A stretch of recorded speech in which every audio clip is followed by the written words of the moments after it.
La première impression, c'est féliciter ces trois membres du gouvernement, euh, principalement Christian Mondo Timba, qui a toujours été loyal et serein dans ce qu'il fait.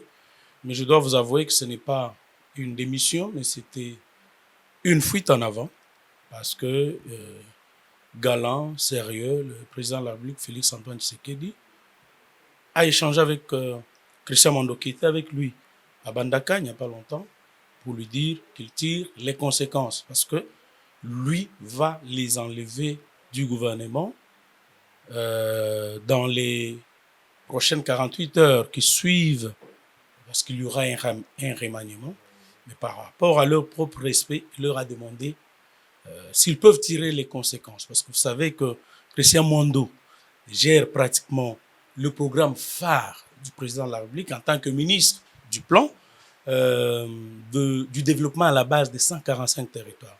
Donc il était attendu qu'il puisse partir étant donné, vous allez vous rappeler que c'est depuis longtemps que Moïse joue par une sorte d'indécision, une sorte de lâcheté.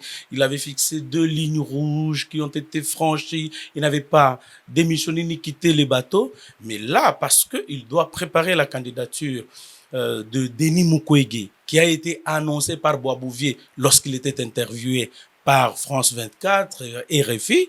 Et donc, il ne devrait que quitter parce qu'il travaille pour les réseaux Soros, George Soros. Vous connaissez la fondation Kofi Annan, vous connaissez Mo Ibrahim, avec qui vous l'avez vu poser au Qatar. Et donc, vous allez comprendre que c'était normal, c'était attendu, c'était prévisible. Ils étaient avertis qu'ils ne feraient plus partie du gouvernement et qu'ils devraient sortir par la grande porte. C'est par leur respect que le président de la République l'a fait. Non, par contre, Okenda a échoué. Okenda a échoué parce qu'il laisse le pays aujourd'hui par la médiocrité de sa gestion. Il nous laisse sans permis de conduire. Ça, c'est de l'incompétence notoire. Donc, c'est pour vous dire qu'il était dans le gouvernement pour mettre les bâtons dans les roues, hein, n'est-ce pas, de l'action du président de la République. Vous allez vous rappeler qu'il avait échoué à gérer Transco, dont il avait fait garder des bus dans un entrepôt qui ont été découverts plus tard. Donc, c'était des gens que Katumbi avait chargé de jouer jusqu'au marquoir, qu'est-ce que je dis, jusqu'au poteau, et n'est pas marqué.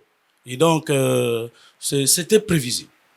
Bon, cette déclaration vient renforcer ma conviction de croire que l'opposition congolaise et quelques membres de la société civile ne se préparent pas aux élections, mais se préparent à la contestation des résultats pour jeter les enfants d'autrui sur la rue pour des conséquences fâcheuses. Celui qui se prépare aux élections forme les témoins. Vous êtes un journaliste aguerri, vous êtes un journaliste de terrain. Dites-moi lequel des partis politiques, qu'il s'agisse de Matata Pogno ou de Fayoulou, forment les témoins. Parce qu'il n'y a que les témoins qui peuvent apporter les preuves par devant les cours et tribunaux lors des contentieux électoraux. Donc, ce ne sont pas les observateurs, comme les 40 000 smartphones que Katumbi avait remis en Chol la dernière fois à la Senco, qui doivent apporter les preuves. Et puis les preuves, on ne va pas les amener devant la cour. Il faudrait que les témoins, parce que le témoin, lors des opérations de vote, du dépouillement, les témoins est là et les témoins va signer le procès verbal. C'est le procès verbal qu'on peut montrer par devant les cours et tribunaux en cas de contestation des élections, en cas de contentieux électoraux. Mais là, vous voyez que tout le monde prépare les observateurs. J'ai vu mon pasteur ici, Senga, dire que nous sommes en train de préparer les observateurs. Non, mais là, vous sentez que ce sont des gens qui préparent, encore une fois de plus, les scénarios auxquels nous avons assisté en 2018, des smartphones où on vous amène les cartons, on vous amène les rapports des observateurs. Donc, les Congolais doivent comprendre qu'aujourd'hui, les trois mousquetaires se préparent à une contestation des résultats les résultats des élections plutôt que se préparer à être élu. Quand vous prenez Mukwege, quel est son poids politique? Moi, je crois que Mukwege, qui fait la fierté de la République démocratique du Congo, c'est le premier prix Nobel de la paix dans notre pays, quoi qu'il n'ait jamais contribué à l'instauration, à la consolidation, à la restauration de la paix dans notre pays, et quoi qu'il ne l'ait jamais fait, parce que ne peut être déclaré prix Nobel de la paix que celui qui a fait. Vous avez par exemple Nelson Mandela. il sort de la prison, il ne se venge pas. Vous avez des clercs, il fait libérer non seulement Nelson Mandela, mais organise les élections pluralistes en permettant à toutes les ethnies, à toutes les races qui forment l'Afrique du Sud à participer. Voilà des gens qui ont mérité. Mais dites-moi, qu'est-ce que Mukwege a fait? Parce que Mukwege a été utilisé par l'Occident uniquement pour justifier qu'il y a les atrocités là-bas, qu'il y a crise de cohabitation, qu'il y a conflit, que l'on viole les femmes, pour justifier la balkanisation. C'est le rôle qu'il a joué depuis qu'il est là. En dehors de ça, je crois que notre politique, la politique de la RDC, elle est trop sale. Je demanderai aux vieux, en effet, de nous préserver son image que nous continuons tous à admirer jusqu'à ce jour. Mais ces joueurs-là, comment vous analysez? Non, ce sont des gens qui ne veulent pas des élections. Ce sont des gens de marionnettes de l'Occident qui sont téléguidés pour les intérêts des Occidentaux. Donc, il n'y a personne qui se prépare aux élections. Dites-moi lequel parti, même ceux qui sont au pouvoir, dites-moi lequel des partis politiques forment les témoins aujourd'hui. Bien, peut-être Kabouya qui est en train de faire la ronde des provinces. Mais quand vous regardez tous les partis politiques, personne ne forme les témoins.